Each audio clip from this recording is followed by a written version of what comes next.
Hello everyone. I'm just gonna settle into the live stream and wait to see if anyone wants to jump for the transmission.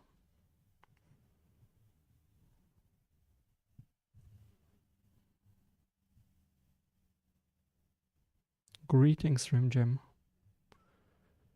If you could please let me know if the audio is fine.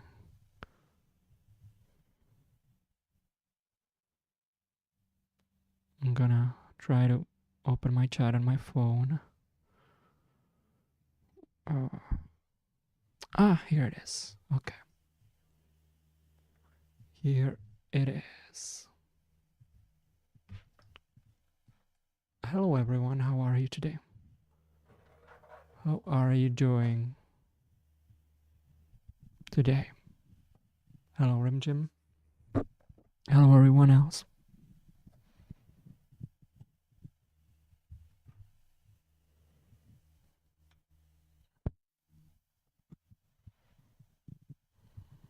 Hello, our craven son. Hello. And so as we gather here, I just wanna invite everyone for our Sunday healing gathering. The registration should be in the description of this video. It's on my website. Everybody can come, registration by donation. And we are going to bask in the glory of heavenly grace, as always, allowing us to resolve one of the most pivotal stages of our awakening and healing journey. Because 2024 is going to be, for so many of us, myself included, a year in which we have a far greater opportunity to notice the presence of the light in our lives, to reunite with the light in a far greater way than ever before, which presents ourselves with an opportunity to resolve our relationship with the divine, with consciousness, with God, even though some people may be allergic to that word. I have been allergic to that word for many years, and I still am when you say it in my native tongue. When you use my native tongue and you say God, I'm like, yeah, sounds like Catholicism. I don't like that. I don't like that. But the divine, God, consciousness, the light. It is time to resolve our relationship with it. And so many people,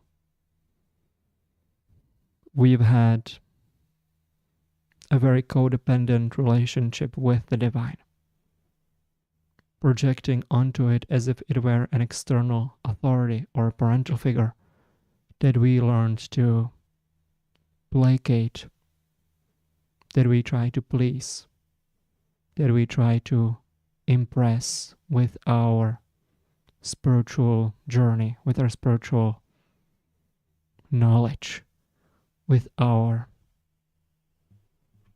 spiritual goals and milestones. Kind of like, hey, God, see how high my vibration is? Now you're going to give me treats. Now you're going to give me all the things that I want, right? But you cannot please the divine. For the invitation with the divinity is to always have as authentic and pure relationship with it as you can possibly have. And so the only task for us is to have as an authentic relationship with the divine as possible. It's not about trying to appease the divine. It's not about trying to please the divine. It's about being authentic with the divine. To the degree where it can feel so natural to perceive the divine as something that is above you, that is greater than you, in a hierarchical sense. But the truth is, the divine is you, with you, one with you. And it perceives, moves, and feels through you. And so this is an invitation to have an authentic relationship with the divine, where you can be as honest about your feelings, emotions, and experiences as you could possibly be, including something many of us carry within ourselves, and myself included. Because so many of us carry actually a great deal of resentment towards the divine. Because we have endured hardship, we have endured difficulties, we have endured trauma. And very often on a subconscious level, we feel resentful towards the divine because of what it has put us through. We feel angry towards God because we feel as if we have been punished by our experiences, by our traumas, and by our pain. And it is a very natural thing to feel. And it's an invitation to notice in our awareness that there indeed can be resentment towards the divine. And then we go on a journey of forgiveness, where we allow forgiveness towards the divine to naturally drawn, and to not hide behind a rationalization that says, well, I have endured hardship and trauma, but it's not the divine's fault because I have chosen this before this lifetime, or because it was my soul contract, or because it's trying to help me, grow me, and heal me, or because it's all the divine's plan and it's all serving me. All of those things are true. But if there is a deep resentment within you that we are covering up with spiritual rationalizations, this is not gonna cut it. The invitation is to have as an authentic relationship with divinity as you could possibly have. And so if anger arises within you towards the divine, can you be honest about that? If guilt and shame arises within your relationship with the divine, can you be honest about that? And can you share it authentically with yourself, for the things that you share with yourself are witnessed only by the divine, through you and as you? That is why honesty is one of the most important milestones of spiritual mastery. Building block of our relationship with the divine. Because everything you are honest about, you are sharing with the divine. And so may this be the first stage of repairing our relationship with divinity. And may it be a sharing of whatever we are feeling towards the divine. And if you'd like, you can share with me in the chat what emotion arises within you towards divinity, whether it's positive or negative. And don't be afraid if it's negative. Don't be afraid if there is resentment. Because again, the invitation is to be authentic. That's what God wants from you. Your unapologetic authenticity, to be as you were created to be as God chooses to be through you and as you, to be as you are, unapologetically you. You don't have to hide your feelings from divinity. You don't even have to like divinity. Because if the divine is unconditionally loving, it's going to be able to take any of your feelings, thoughts, and emotions, any of your expressions. And the only reason why you would have those feelings and emotions is because you were created to have them by that very divinity.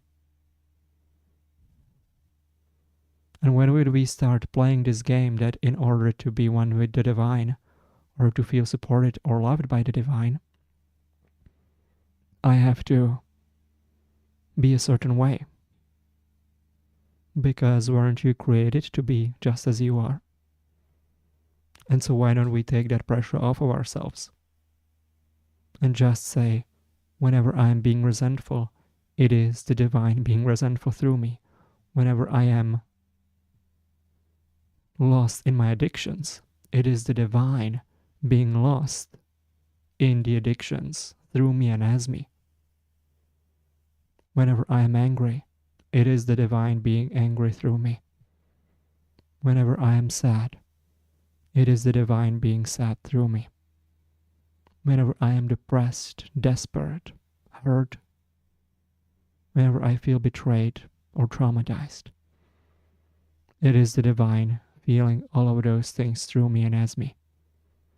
We don't have to play a game in which we placate, in which we create a codependent relationship with the divinity while we hide our true self from it. And even when you do that, it is the divine doing all of that through you and as you. And so it is questions like these, topics like these, invitations like these, that we are going to be diving far more deeply into in our Sunday gathering. It is a very important topic. It is the entry point into true authenticity, where you don't have to apologize for being here on this planet anymore. You don't have to apologize for being just as you are, for any which way you are is the divine being through you. And so it is by divine authority that you have the right to be yourself, because it is the divine being itself as you. It is by divine authority that you have the right to be yourself. Let me say that one more time, because it's a very important point. It is by divine authority to be yourself, because it is the divine being itself through you.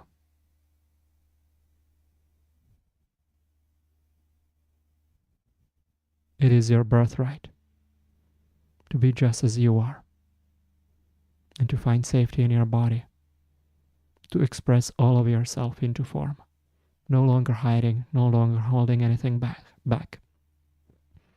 And even when you do those things, again, even when we are hiding, even when we are holding ourselves back, it is only the divine, dressed up as you, holding itself back through you.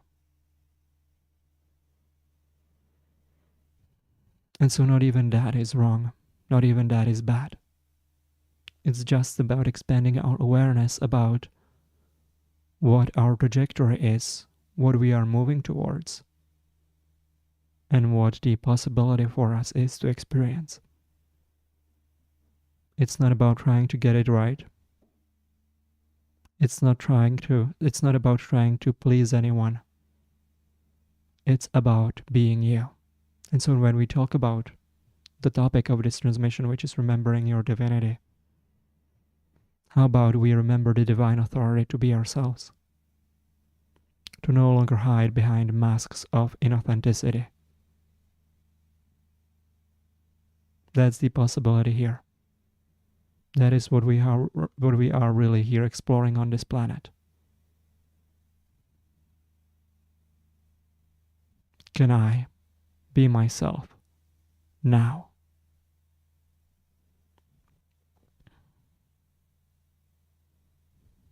And perhaps there's that voice inside of you that says, well, I can't be myself because then ABC is going to happen. Then I'm going to be judged, hurt, criticized. Yes. Yes. So what if we could risk it? What if we could risk being judged? What if we could risk that? For judgment is only energy that sticks to you when you are hiding in fear.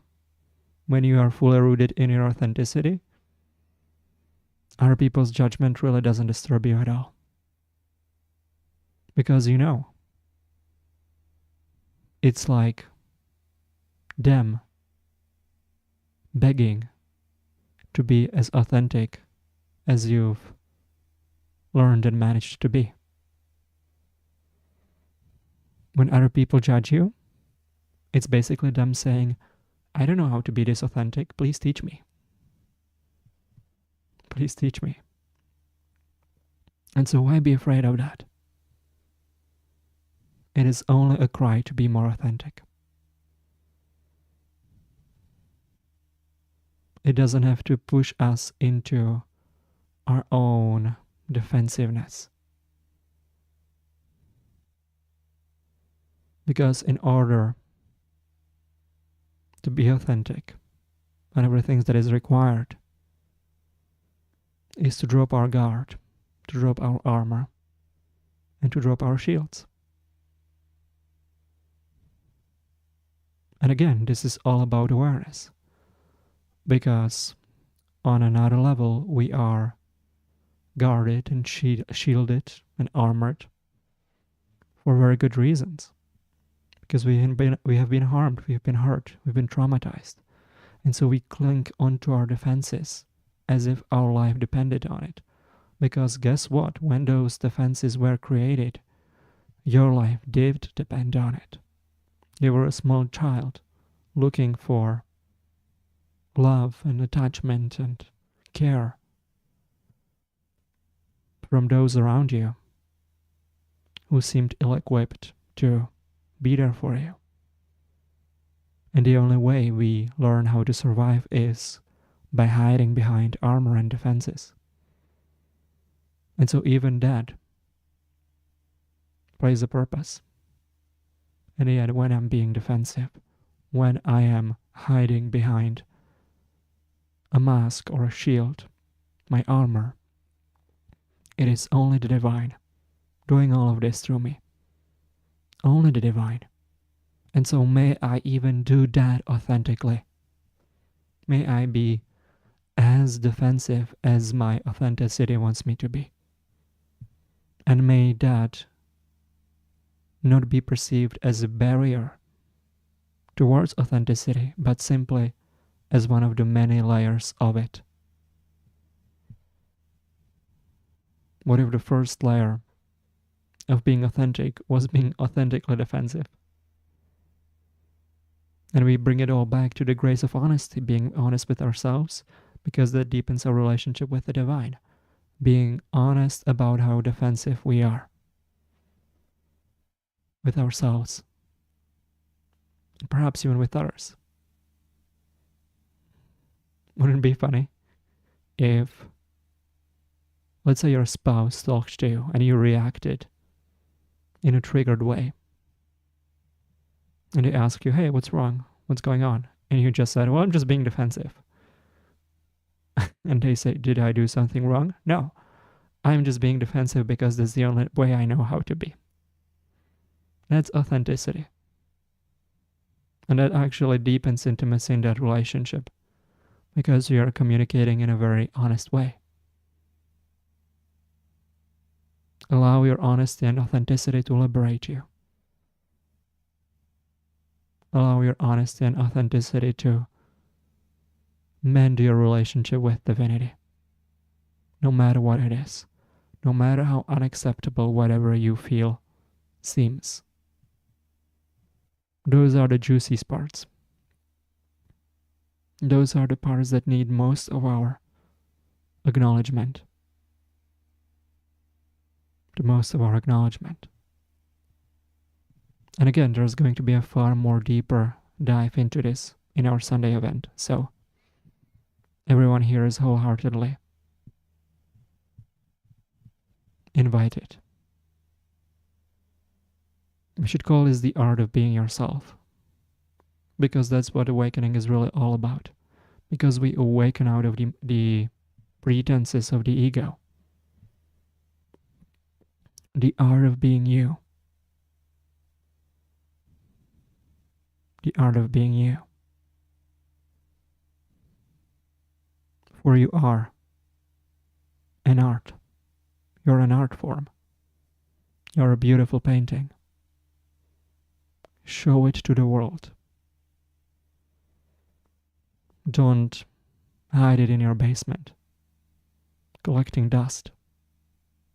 You are an art form that is meant to be seen. You are an art form that is meant to be expressed. You are an art form that is meant to be admired and celebrated. But you can't really celebrate an art when it's hiding in a basement. You just can't do it. And perhaps you have been hiding for a very long time. And so we just take it one step at a time. One very gentle, loving, caring step at a time. With no pressure, but simply awareness of what our options are, where we are going, and what is the trajectory that we choose to be on, through which we accelerate, through which we heal, through which we embody our light. And it is all the grace of authenticity, the art of being you. We don't awaken so we can deny the beauty that we are. We awaken so we can celebrate and admire the beauty within ourselves and the beauty within others. We awaken so more of our beauty can be seen. We awaken so more of our light can shine. That is not how most spiritual teachings go. If I'm being honest, most spiritual teachings are kind of like, so there's this mind, and the mind is bad, and we need to get beyond it, because it is the source of all our problems. That's how many spiritual teachings are created. And I'm probably going to do a video about that, about befriending the mind. Because the mind is not an enemy, nor is it a source of any problem. And I'll tell you why. The reason why the mind is not a problem, never has been and never will be, is simply because the mind is used as a shield by a traumatized nervous system. And when there is a lot of trauma lingering within our body and within the emotional body, it tends to grip the mind and trigger an overactivity within it, within which we hide from perceived threat or a lack of safety. And that is why, in order to balance the mind, we drop into the polarity of the mind, which is the heart, which is the source of our emotional power. And through the heart, all the traumas that are gripping the mind and triggering it into overactivity are resolved. We return to the heart Not because the mind is an enemy, but because by returning to the heart, we are releasing the mind from the grip of trauma by facing the trauma directly. And it is only when we hide from our pain that our mind becomes overactive, overly anxious, overly fearful. The mind is but a reflection of the unresolved trauma that we carry.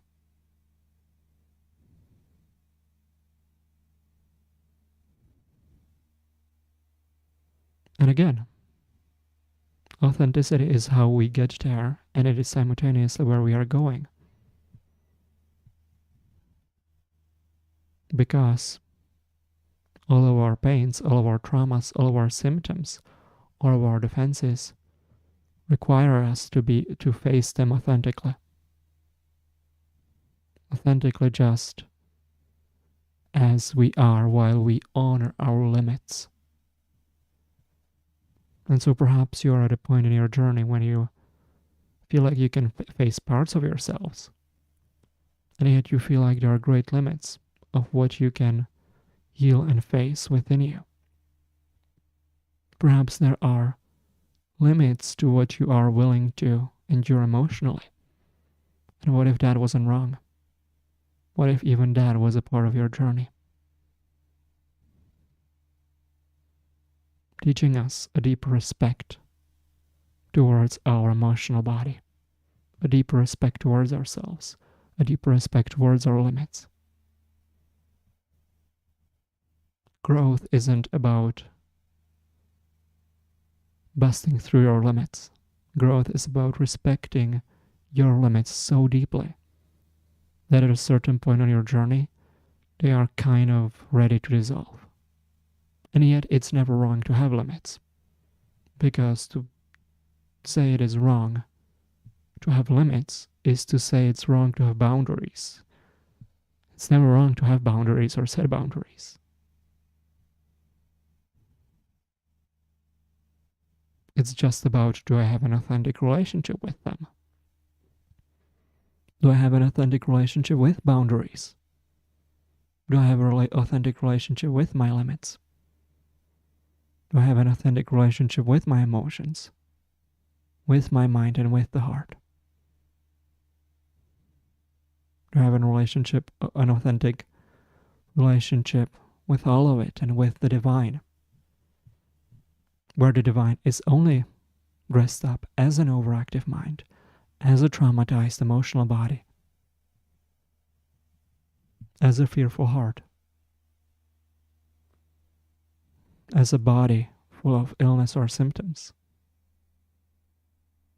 and as someone who is struggling with it, feeling victimized by it, or attacking themselves through it. All of that is the divine. All of it. Now let me know in the chat about what you are feeling as a result of this transmission, so we can deepen this.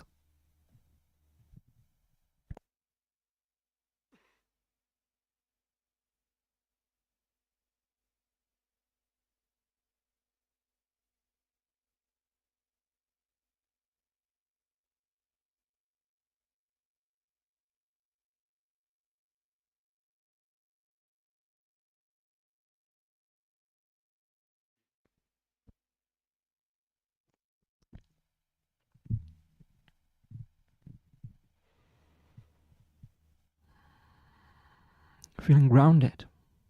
Fantastic. Do you know what's really grounding you? What's really grounding you is the permission to be yourself, without trying to be something other than how you are. Because that's the main theme of today's transmission. is the permission to be just as you are.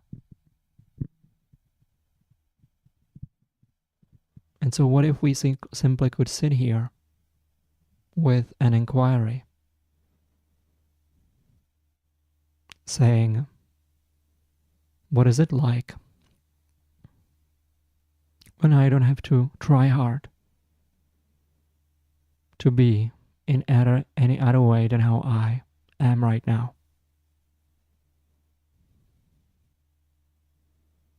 What if I didn't have to try hard to change anything about me, knowing that everything about me will change? But it is not my striving and pushing that will make it to be so. It is divine will that will guarantee the change I will undergo. And I will change not because of my striving, I will change in spite of my striving. One of the great teachings that I've been fortunate to hear from some of my mentors is, how will I awaken? You will awaken in spite of yourself. In spite of yourself. Bright Eyes is feeling better about feeling terrible for the past 2 days. Feeling more centered. Well, that is fantastic. And I'm here with you and I'm very happy. You are dropping more into the wellness that you are always worthy of and that you always deserve.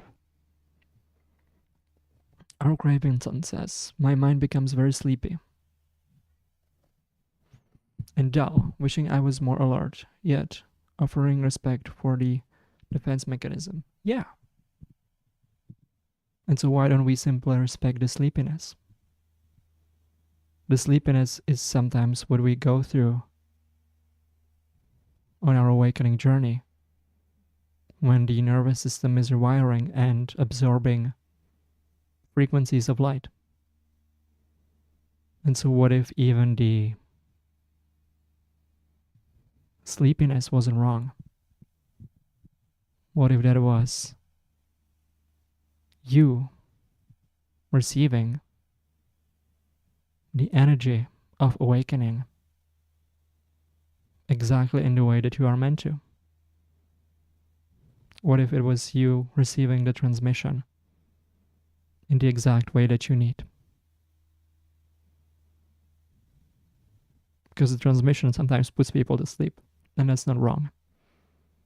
That's just how it shifts our brain states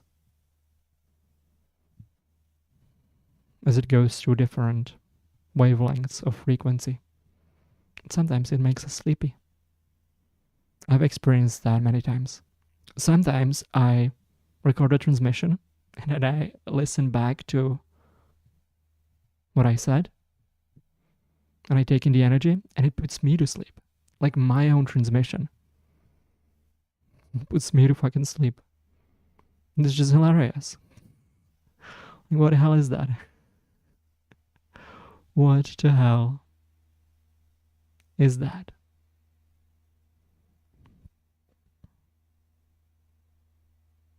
What the hell is that? Anyway, as a way of bringing our today's transmission to a close, we are going to say a healing mantra. And the healing mantra is meant to ground all the energy that we have received here today and bring us into more harmony with the well-being we all desire, deserve, and need more of in our lives.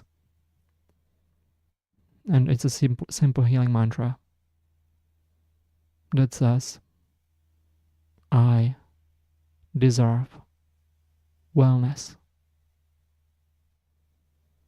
And so you can say this with me. You can say this either quietly to yourself or out loud. And so try saying, I deserve wellness. And just feel what it does to your body when you acknowledge that. I deserve wellness.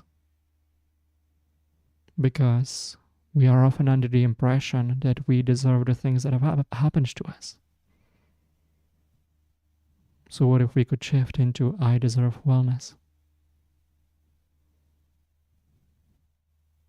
I deserve wellness.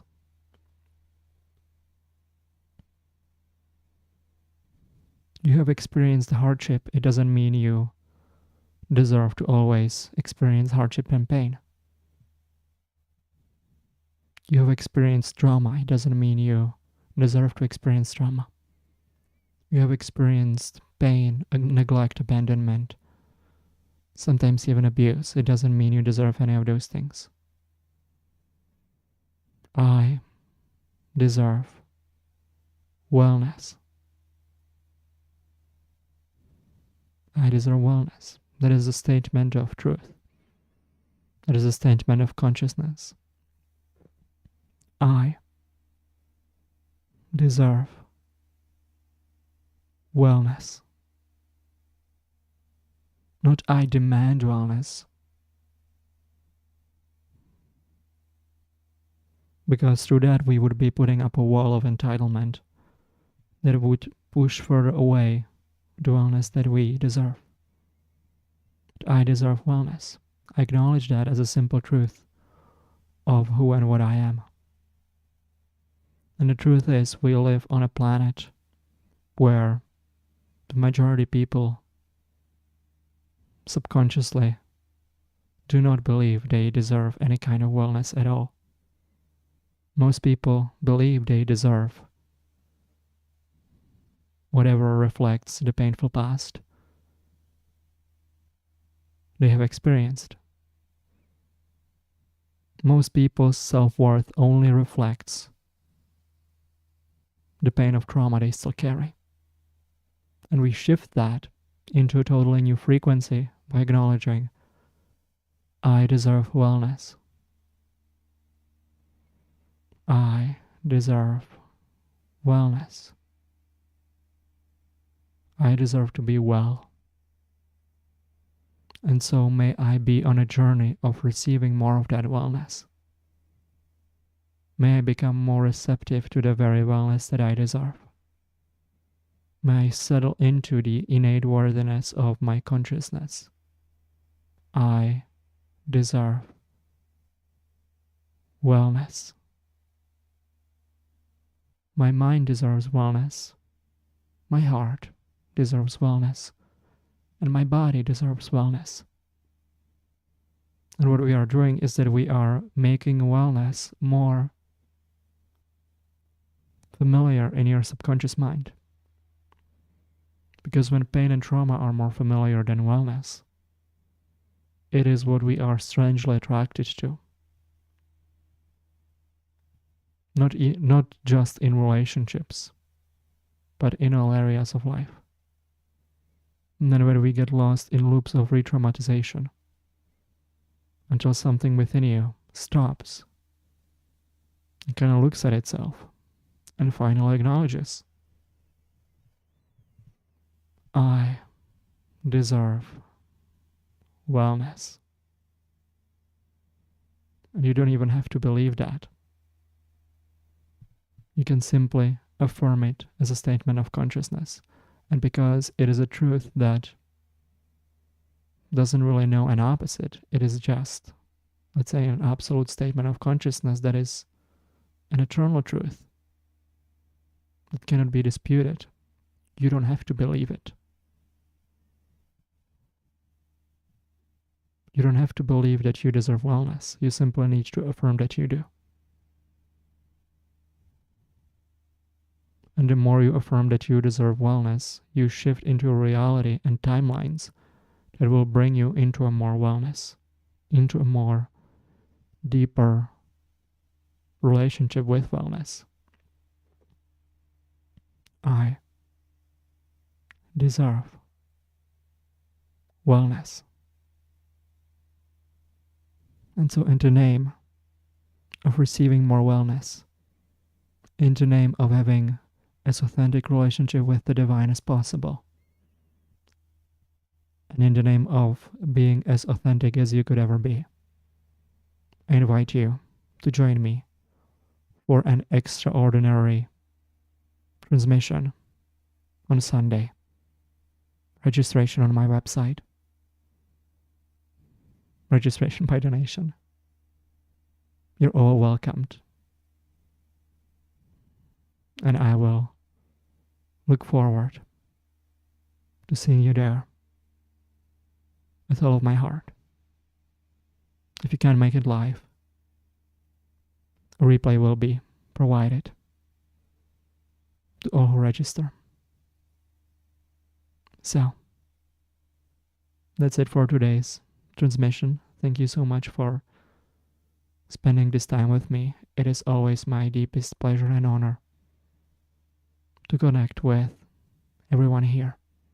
And it is such an honor to be able to transmit this grace, to be able to be the space through which this energy moves through.